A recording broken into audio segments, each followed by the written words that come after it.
The best conference in America just got better. The SEC has announced that it will be adopting a 9-game conference schedule beginning in the 2026 season. Now, the way the SEC does this is they guarantee 3 protected rivals for each team every single year. So each team in the SEC will play their 3 protected rivals each and every year, rotating home and home from one season to the next. So the big question becomes, who are everyone's rivals going to be? Now, I've put together this listing, this grouping of rivals, which I think is pretty good. But when talking about this, you'll soon discover that however you arrange this list of everyone's protected rivals, someone is going to be unhappy. There's going to be at least one fan base that says, no, this is terrible. You got to put this team on here, or you got to put that team on the list.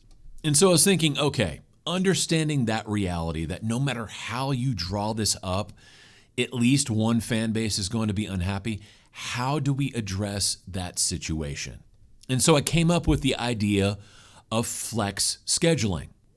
And in this context, flex scheduling means that every 4 years, your team has a look-in, a window of opportunity to switch out one of your protected rivals.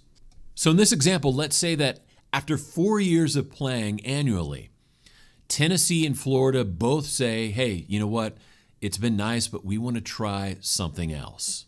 As the 2030 season approaches, they can go to the league office and say, hey, commish, we want to explore other options for our 3rd rivalry game. What else do we have? What other potential teams are there available? And the league would say, well, it just so happens that for the 2030 season, Texas and Arkansas came to our office with the same concerns. So Tennessee, would you be open to playing Texas annually for the next 4 years? Arkansas, would you be open to play Florida annually for the next 4 seasons? And if all 4 teams agree, you can make that scheduling shift in 2030. And in this way, if a protected rivalry just isn't working out or it gets stale, you have the option as a program once every 4 years to go to the league and say, hey, we want to try something else. What else? What other teams are available? Now, in order to make the flex schedule work, there has to be 3 ground rules in effect. Number 1, you can only switch out one of your rivals at a time. Part of the appeal of having protected rivals is to have that consistency and stability. So you don't want teams saying, no, we don't want to play any of these 3 teams. We want a whole new slate. No, you can't do that. You can only swap out one of your rivals every 4 years. Rule number 2, in order for swaps to happen, both teams in that rivalry must agree to go for a swap. So in other words, it's not enough for one team to just say, hey, we're tired of playing these other guys. Both teams in that rivalry have to agree to a swap. Rule number 3, the swap window opens once every 4 years, and that window opens for everyone. So in this example, the SEC begins playing this schedule in 2026. That would mean the first window to swap a rival would be for the 2030 season.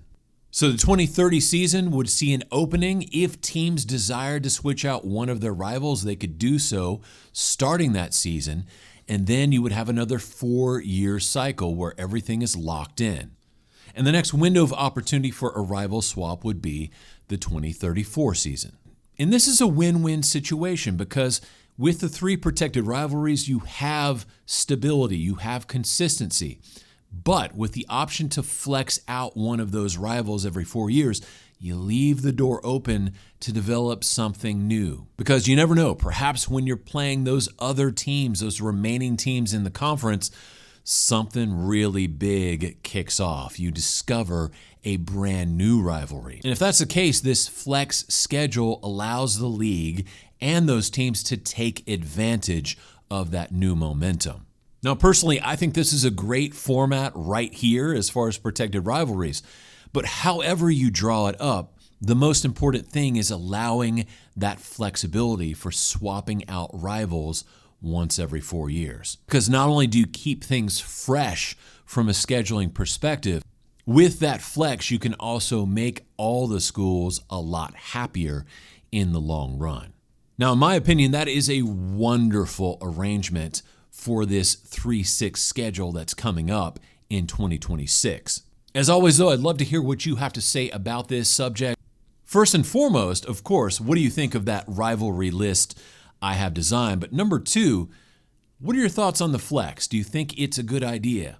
Do you like the idea of a little bit of flexibility in this rivalry setup, or do you want everything set in stone forever? As always, this is Kevin saying God bless each and every one of you. I'll talk to you later. Bye.